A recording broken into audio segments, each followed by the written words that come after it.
Welcome back to Pillars of Eternity episode 3. In the last episode, we died twice. Most recently to a pack of wolves that was just over here through this archway. So I guess we're going to have to come back to this area once we have maybe a few more party members and we're a little bit stronger. Which I'm okay with. But we do have this guy in front of us named Naughton, so let's go have a chat. Well met, friend. This man appears to be hurriedly dismantling his camp in quick, jerky movements.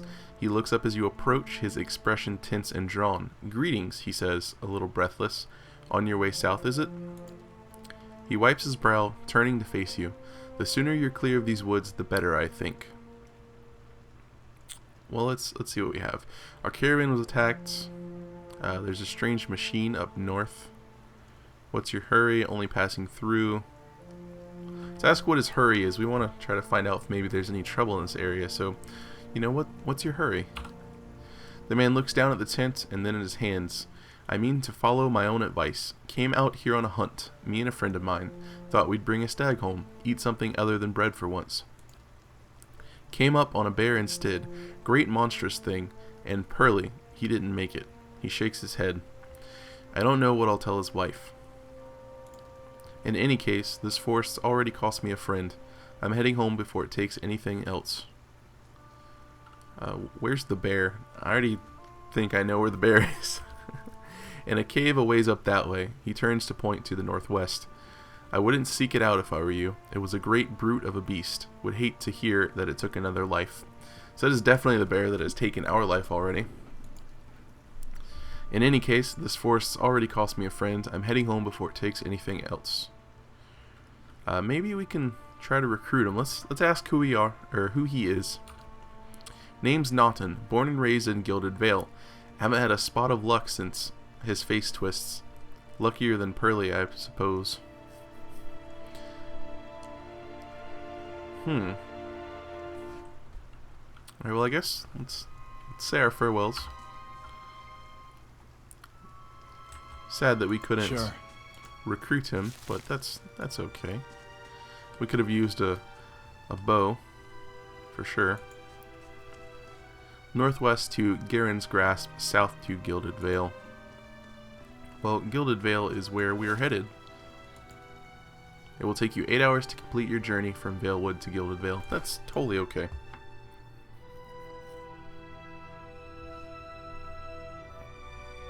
Ready to sleep like the dead. Alright, well, it's a little dark. A little creepy. We're a fearless paladin of the Gold-Packed Knights. We have some people up on the hill. Clink and Zlox, the Usurper. They don't really sound like they're up to any good. And wow.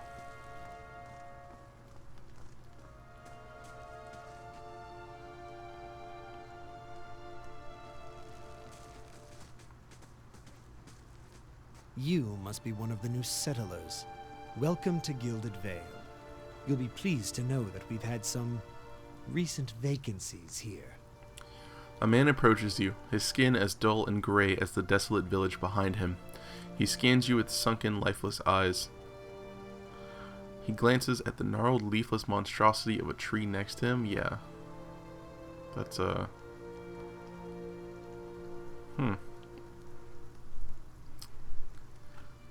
think I might reconsider your lord's offer. Nonsense. Gilded Vale is a perfectly suitable village for those who respect the Lord's decrees. Besides, you won't find a better offer anywhere else in the Deerwood these days, and you look as if you could use a fresh start. He looks around at the town, his face a mask of sober contentment. Of course, we'll need to make some inquiries first. The inestimable Lord Radric VII has taken great pains to insulate our town from Widewind's legacy. Have you ever sired a Hollowborn child? What are you talking about? An infant born without a soul, of course. Lord Radric has made it his first priority to eliminate this scourge from our village. I should warn you, stranger. Here in Gilded Vale, we have a special place for dissidents, charlatans, and those who would hide a curse in our midst. He steps to the side and inclines his head ever so slightly toward the deformed tree. His lordship's wife is with child and due any day now. Without his approval, I shan't be able to find you a permanent settlement. It will have to wait until after the birth. We can continue our interview then, after the bell tolls from Radric's hold to signal my lord's new heir. In the meantime, you can find temporary accommodations at the inn just southwest of here.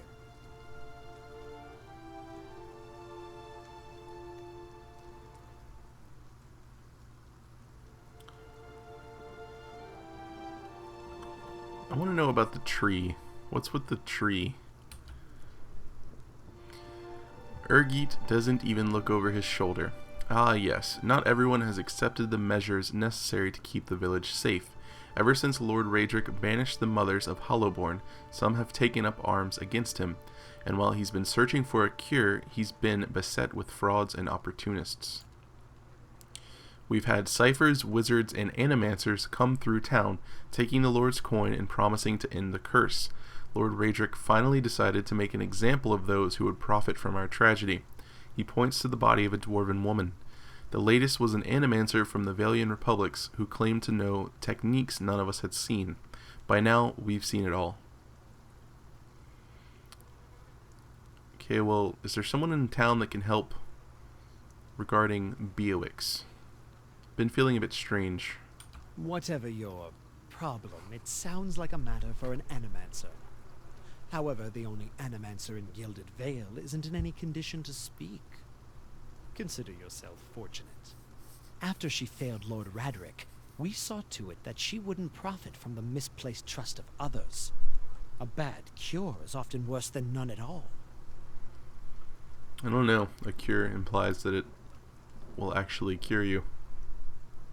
But if you're set on finding a bottle of troll piss or a dead Audra pebble to rub on your forehead, you're welcome to check her pockets. A little corpse stink is nothing when you're digging for shit. My advice, however, is to be satisfied that you escaped and leave it at that. Okay. I don't think we're going to tell him about the people conducting the ceremony. That could be valuable information, and this guy's being kind of a dick. So I don't really care if something bad happens to him and his little town full of people that love to murder everyone. So I bid you good day, sir. Keep out of...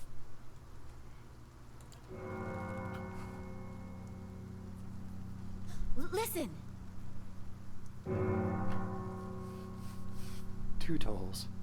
Let that be the last. 3. Gods have mercy.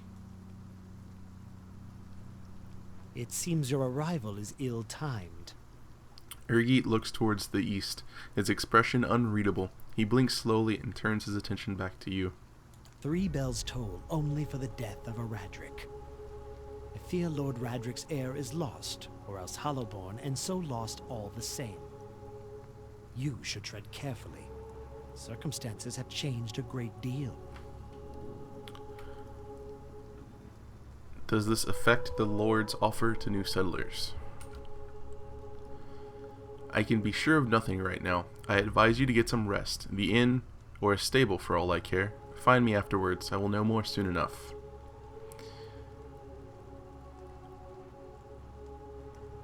Yeah, let's just say goodbye. We don't need to antagonize him any more than he already is. He did mention a dwarf.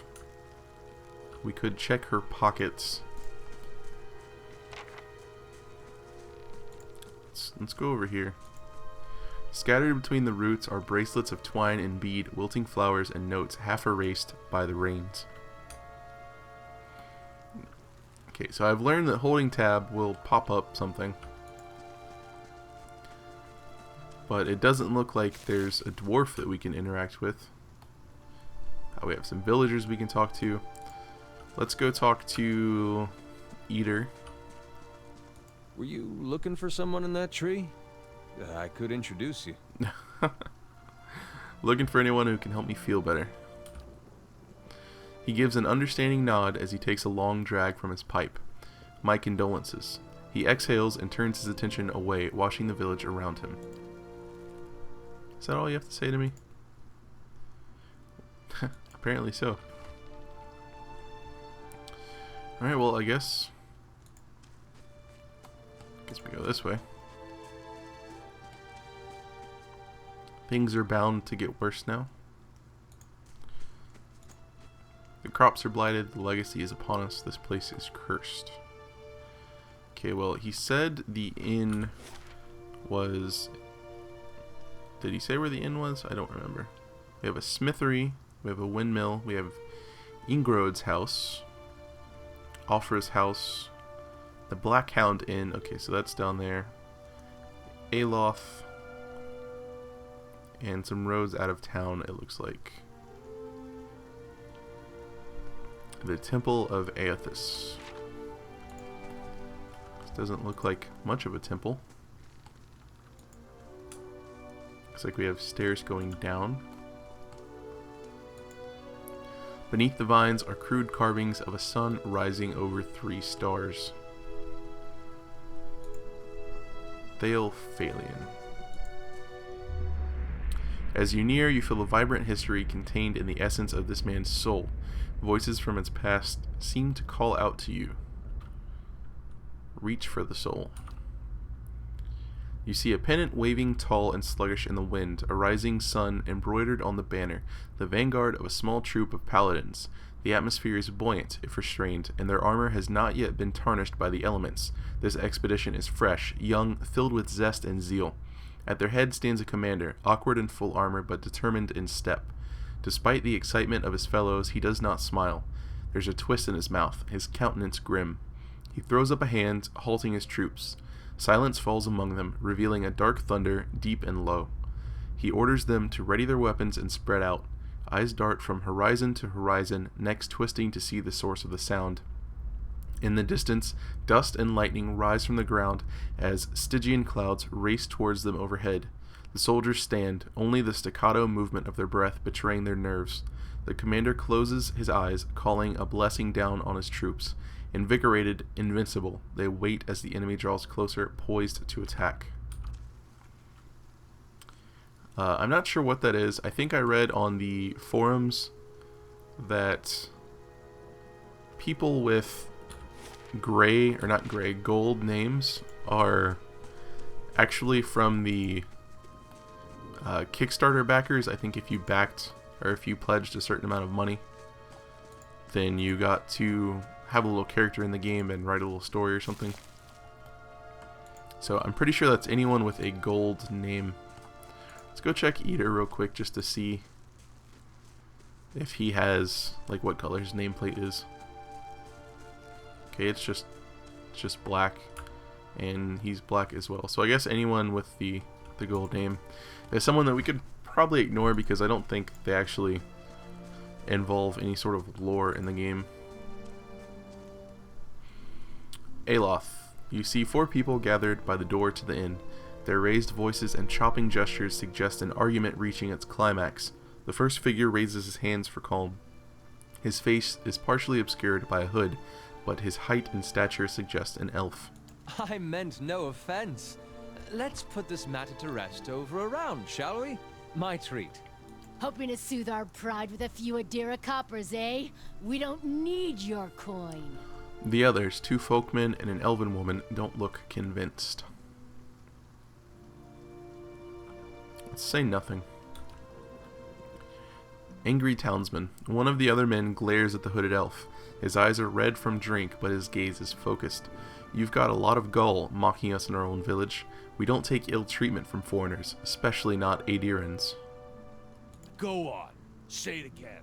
I'm itching for an excuse. The second man thrusts his chin at the elf. He stinks of sour ale. Why, you're itching for the kindling touch of your sister, you cocksfeather! Did his accent change just then? I don't know. I'll cut that barrel-licking tongue out of your head. A collective cry of outrage rises from the 3 locals. The second man snarls. This is a misunderstanding. I didn't say whatever it is you think I said. We've nigh quarrel. Horror and shock paint themselves across the elven man's face in broad, hasty strokes. He plants his feet. Something surly and raw flickers through his eyes. That's where you're wrong.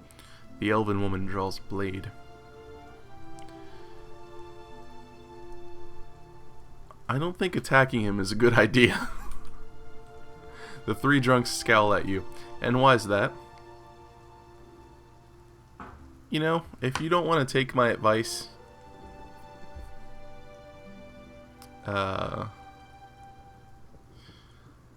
see, we could use our perception, might, and I'm leaning towards those. You know what? We'll do the might, because then you'll have to deal with me. There's no reason to just attack people. Words are words. Everyone needs to calm down sometimes. Angry townsmen. They look at each other. One of the men gives the other two a warning shake of his head before turning to you. We're done for now, but this one better watch his step around here because we're not going anywhere. With a final scowl at the elf, he turns to leave.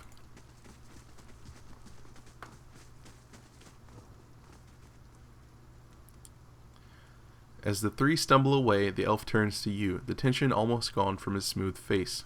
Not quite how I hoped to get to know the neighbors. Thank you for your timely assistance with that awkward situation. You mean for making them piss their pants? You're welcome. Well, that is one way of putting it. Indeed. He straightens his hood, and you note the remains of fraying embroidery on his gloves. His boots are caked with the dirt of many months' travel, but the leatherwork beneath is sturdy and fine. Well, I suppose introductions are in order after that little fiasco. Aloth Corvisor, at your service. How did you manage to get stuck out here? He laughs uncomfortably. That is something of a long story. Well, I'm a wizard by training, and an adventurer by necessity. I was born in the Seathwood, part of the mainland of the Adir Empire, and both of my parents served the nobility, which afforded me an education for which I'm grateful. However, there were no open positions in those houses, and so I decided to seek new means in a new land. And how exactly did you come to be here? I was traveling with a caravan, but we were separated near some ruins. In Gwithan ruins? Oh, those can be dangerous places during the best of times, which these are not. And half the locals would arrest you for trespassing, and the rest would kill you outright. I'm curious, what exactly did you find there? My thinking is he's a mage. He can maybe help us with this, so we'll tell him. And we did just kind of save him, potentially save his life. So maybe he owes us something. So I'm okay with trusting him with the knowledge of that strange machine. So, in the ruins I found several hooded figures operating a strange machine. Aloth goggles at you silently, apparently assessing your earnestness. Finally, he gives you a clipped, awkward laugh. You do manage to find yourself in rather interesting predicaments. Yeah, speaking of interesting predicaments, tell me about the drunks. I'm afraid that was a matter of misunderstandings and mistranslations. It doesn't help that people in these parts remember their war with Adir like it was yesterday. You did tell that one man to go fuck his sister. Ah, that. He clears his throat and adjusts his sleeves. As I tried to tell them, they misheard me. Happens all too easily after a few pints, and the accent doesn't help. But I heard the same thing. For just a moment, he looks as if he's about to say something else. His expression brightens with mischief, but before he can speak, he forces a tight smile, biting his lips so hard you expect to see blood. Finally, his face relaxes, and he shakes his head. I should speak more clearly next time. My apologies. I really don't care. I just was pointing it out, sir. So what are you doing in the Gilded Vale? An excellent question. I came looking for fresh air and cheap land. Instead, the magistrate gave me directions to the inn and a story about the local lord's expectant wife. But I take it that's a familiar tale. It is.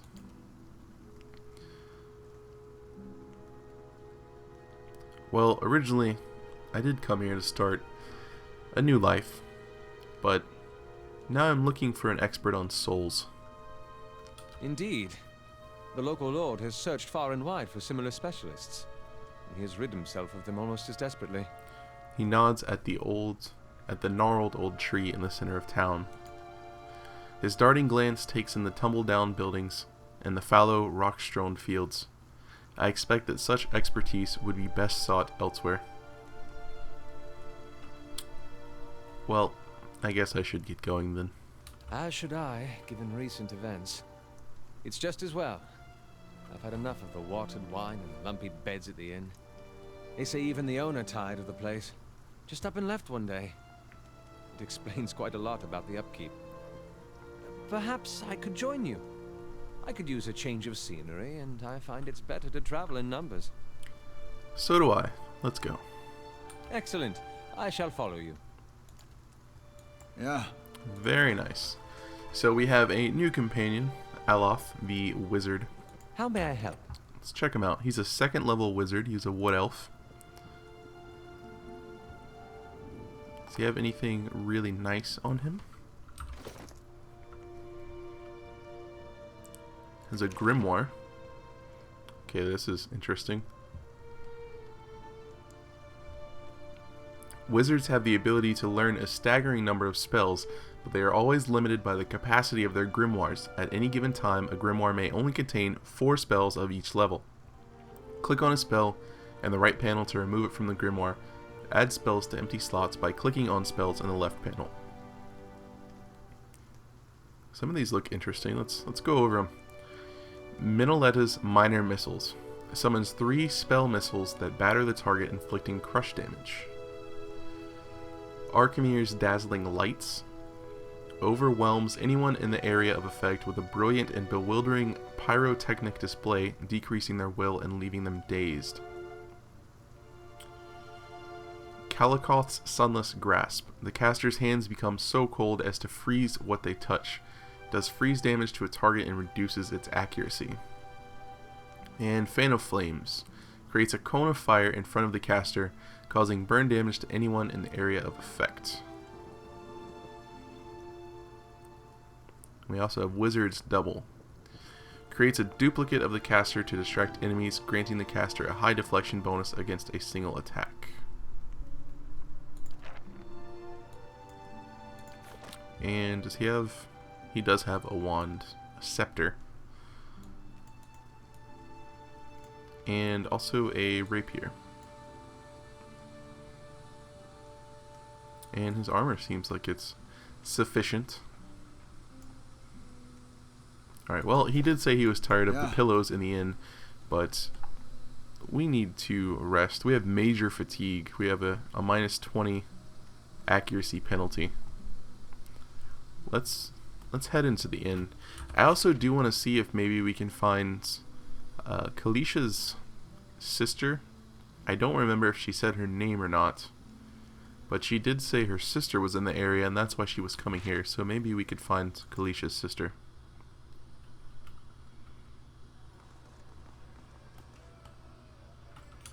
Let's see what we have to look at. The floorboards are sticky with spills that no one has bothered to clean. It looks like we just have some villagers, a drunk, a couple of people we can talk to. There's the dwarf that we rescued earlier, Tinfrith. There's Pasha, I guess she's the innkeeper now. An Orland server we might be able to have a chat with. That box on the table looks weird, and I'm assuming some bedrooms to pillage. Let's go have a chat. Some kind of brown slop is congealing in the dishes. It smells burnt. Sure. Hail and well met. Hello and welcome to the innkeeper looks up. Oh, it's you. Tinfrith told us what you did for him. It's such a relief to have him back. I can't thank you enough. Consider yourself a favorite of the house. Discounts on drinks, rooms. Tinfrith said he wanted to whip up something nice for you. He's already back to work in the kitchen, she laughs. So, what would you like? I want to see what you have for sale. I'm sure you'll find something to your liking. We have the finest cook in Deerwood. Alright, so we can get camping supplies. I'm not sure how many we can hold on us. Some potions could be really nice as well. The food I don't really care about as much. Ale gives us damage reduction.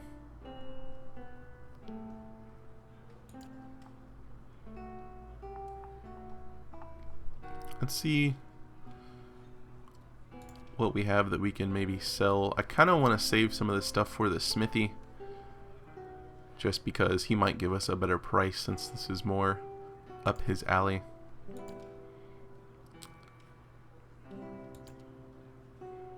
And we do have food that we could sell. No, we don't. I guess we could sell the Ripple Sponge. The Ripple Sponge seemed kind of like a narcotic.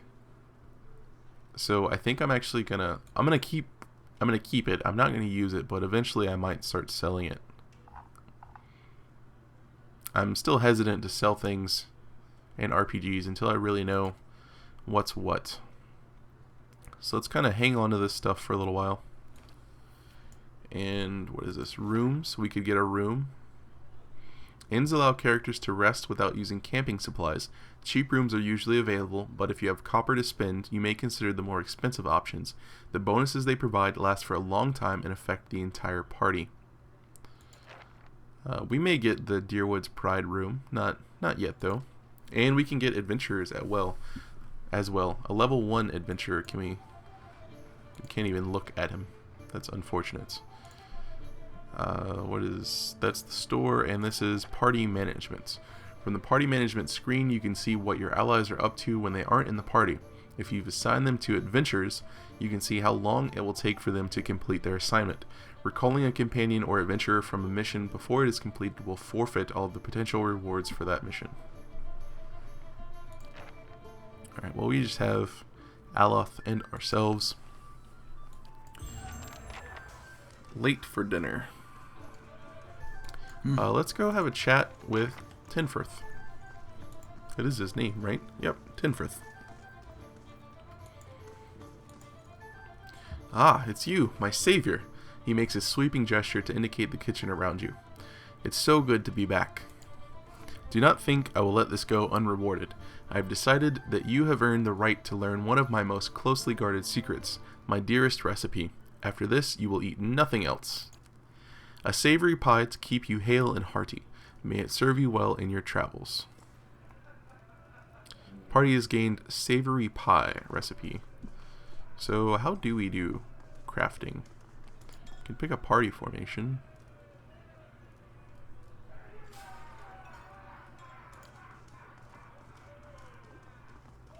Do we do it from our inventory menu?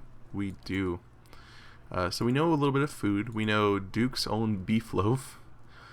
Beef loaf is a standard dish across all of Deerwood, and hundreds of families have been using the same recipe for generations. No one is quite sure how it came to be known as the Duke's own, but two legends are widespread. You know what? That actually seems like it could be interesting. I'm going to read that. The first involves Admeth Hadrit, the Deerwood's first Duke, personally making beef loaf for his captive prisoner, the Glanfathan Galvin Reeged. The Orlin was supposedly so fond of the meal that he asked for the recipe and passed it on to his kin after his release. The second, more likely tale, features an unscrupulous cook who worked for the venerable Blackhound Inn of Gilded Vale. She confided in myriad travelers that she had a recipe for the Duke's own beef loaf, simply her own delicious recipe, and sold it to dozens of people for outrageous prices. Each victim of the ruse went on to make their beef loaf with the Duke's own recipe, giving rise to the popular name. Is that actually... No, it said we learned savory pie. Okay, we just can't make it. So we know all of these, we can't make them. We need beer and grain to make it. Plus 10 max endurance, plus 1 might, plus 1 perception for 150 seconds. Can we make any potions?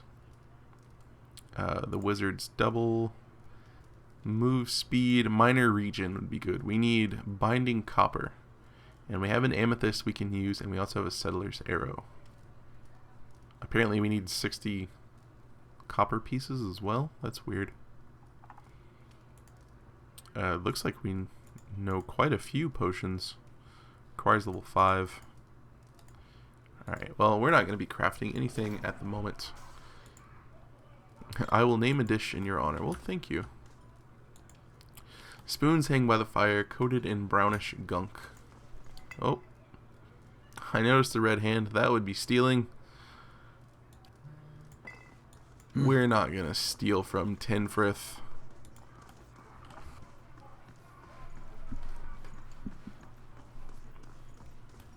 Let's go have a look around in here. Can we sit at the table? Is that stealing? It's not stealing. Okay. The Fangs. As I have stated, not much is known about this group by the world at large because they don't welcome outsiders into their numbers. While many believe they are xenophobic and openly hostile to all who enter Air Glanfath, the truth doesn't seem to be as broad or deadly, and certainly not that simple. There are many places in Air Glanfath that could be called magical or sacred to the Glanfathans. One legend states that the Ingwithans, who had suddenly abandoned their kingdom and left for places unknown, took the time to guide the ancient Glanfathan tribes into the now vacant land. The Glanfathans were gifted with the fertile area as their new homeland, but in return for being given such a gift, an oath was required. The Glanfathans were instructed to protect the Ingwithan ruins until such time as they could return and reclaim the ruins. They were required to swear that no living person, including the Glanfathans themselves, would be permitted entrance into the ruins. Differing accounts suggest that the Glanfathans were promised more than a homeland, that the Ingwithans were the favored people of the gods, and that keeping their oath would confer similar benefits to the Glanfathans in the end. Oddly, the rules do not seem to apply as strictly within the borders of Twin Elms, a site built upon a large concentration of Ingwithan structures. But it would seem that this is unlikely a selective oversight on the part of the Glanfathans, and more probably part of the terms of the original compact. In any case, the Glanfathans came to take their role as guardians seriously, revering the sites and developing rituals designed to protect and guard the ruins. Over time, these rituals became rote formality to some, as much legend and superstition as any other stories passed down. This is not to say the Glanfathans ceased all attempts to uphold their oath. See the section about the 10 Years' Treaty in my book about Admeth Hadrit. But the intense devotion to the oath tended to vary from tribe to tribe and clan to clan.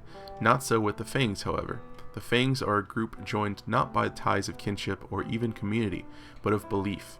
Of all the groups of Air Glanfath, it is the Fangs who seem most intent on keeping the promise their ancestors made with the Ingwithans. Just because their fanaticism and zeal are not as widely sweeping as many think does not make them any less dangerous. The Fangs are not known to reason with those they view as transgressors. If they feel you have in any way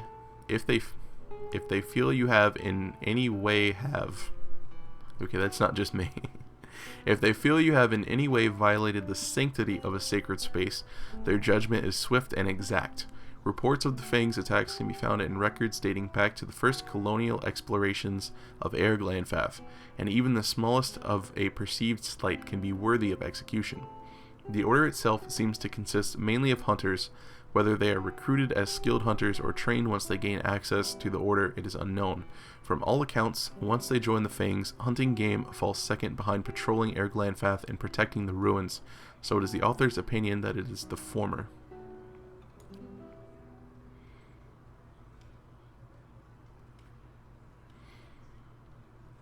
Alright, so I believe the people that attacked us earlier on at the caravan were part of a Glanfathan tribe.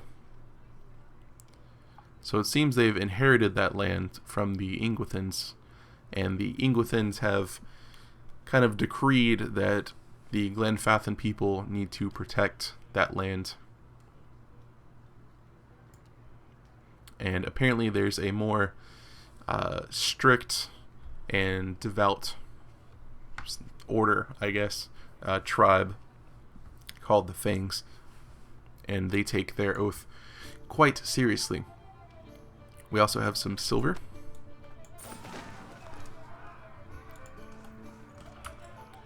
And these are more story people. Not actual story, but the Kickstarters.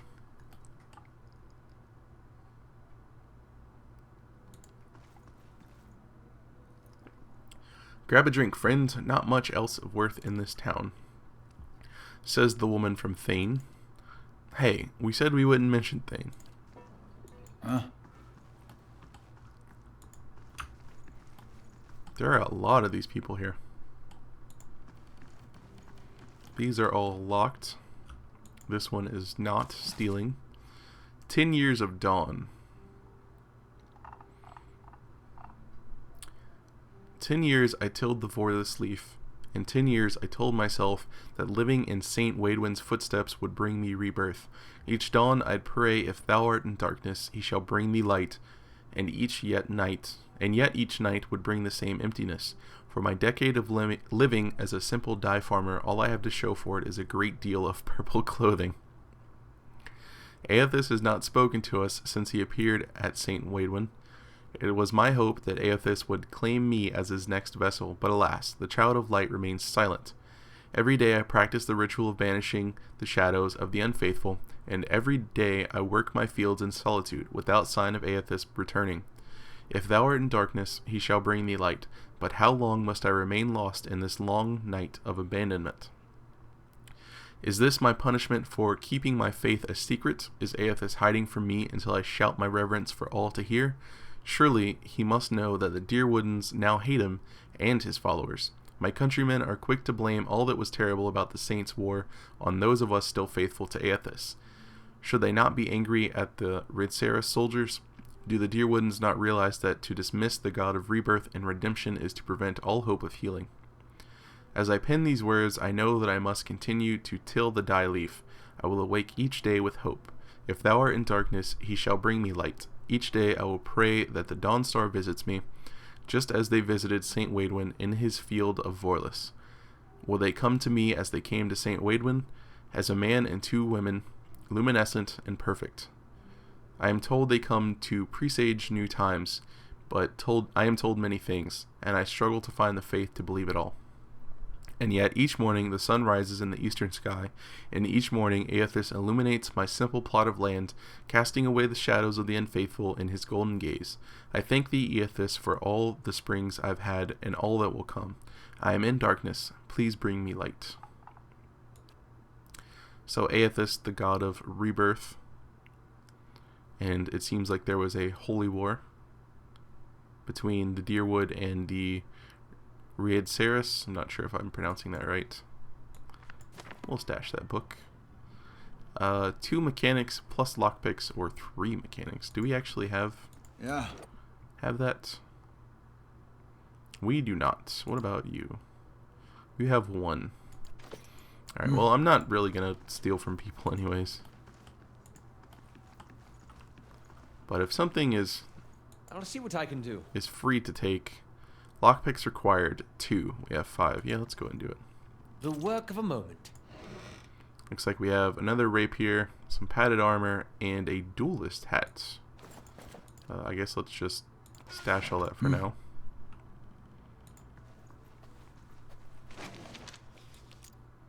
More lockpicks. I guess I can stash that stuff. And we do have another book. This one looks like it could be important. No other land has such a wild and bloody recent history, from colony to palatinate to free republic. The Deerwood has undergone a trial by fire to emerge as a powerful force of the Eastern Reach. Deerwood's history actually begins in Adir in 2602 AI. Adir explorers return from a journey across the ocean with tales of the treasures they'd found. They'd discover countless ruins scattered through the forests, as well as plains to the north of the trees that would be perfect for growing Vorlis. There was a problem, however. The locals were hostile, and there was potential for conflict. The Fairconing of Adir, Fairconing meaning first king, knew that this was too good an opportunity to pass up, and sent more explorers to scout and map the area. Exploration continued over the next 20 years. Small groups of explorers traveled back and forth between Adir and this new world, with a handful of colonists setting up small camps to establish a base for the explorers to work out of. Conflicts with the locals, who the Adirans learned are called the Glanfathans, were rare, but frequent enough for the Fairconing to send a small squadron of guards to help protect his citizens. These guards established a central base on a river in the western section of the woods. This settlement would eventually become the city of Deerford, upon which the modern-day village of the same name is presently built. Once that base was established, the first permanent Adiran settlements began north and west of the Vale River. Over the next 3 years, thousands of Adirans made the trek from Adir to this new land. The Glanfathans, who seemed to revere the ruins scattered through the forest, caused a few problems with some of the settlements, especially those founded near the ruins themselves. These were easily taken care of by the colonists with the help of the Imperial Guard. The Adirans, in order to further their foothold in the area, reduced the cost of production, and in an attempt to keep the Glanfathan population under control, started making slaves out of any Glanfathans captured during the uprisings. This resulted in a great increase in tension between the two groups. With population of the area growing, an official government structure was established by the Fairconing.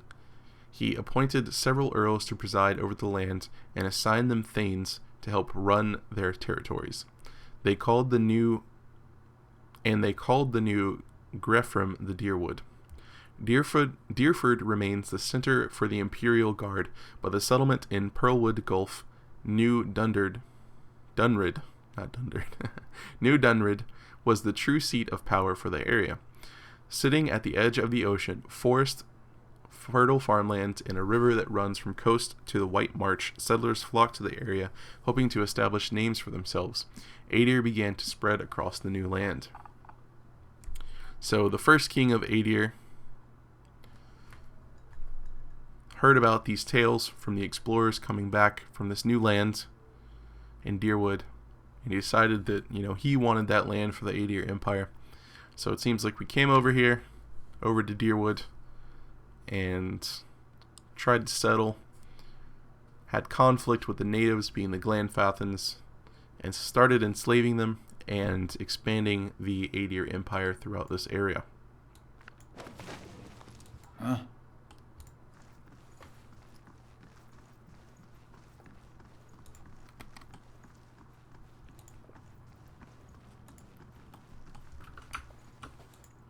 These bones are covered by tiny bite marks. There is a little black hound right here. This hound stares intently at the covered window, head cocked as if waiting to hear a particular sound.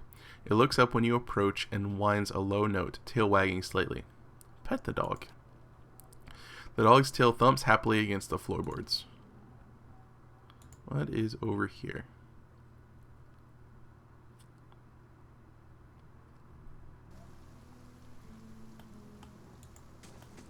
Okay, so this is just kind of a back way into the inn from the looks of it. And we can't actually get over there from here.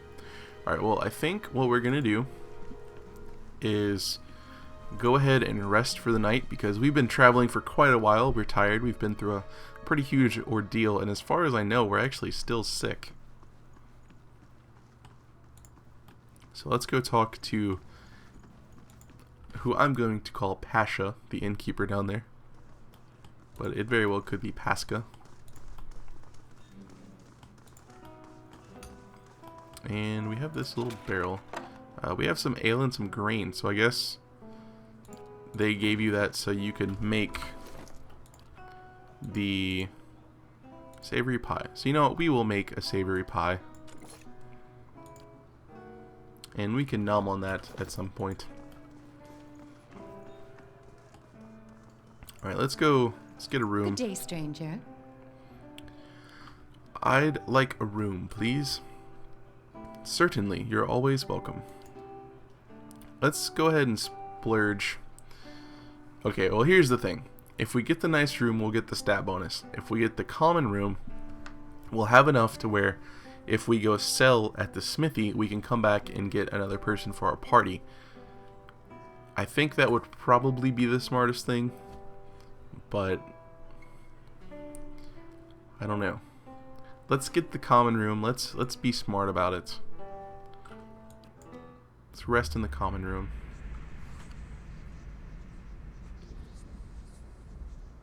Maybe we should have splurged for the nicer room. Your sleep is restless and fevered, assaulted by hisses and whispers, blanketed with a suffocating anxiety. You open your eyes to awaken and find yourself in front of Gilded Vale's gallows tree, the creaking of its ropes growing louder in your mind until the sound is deafening. Hanging from the tree is an old dwarf woman whose face has shriveled inward like moldering fruit. Her head hangs limply to one side.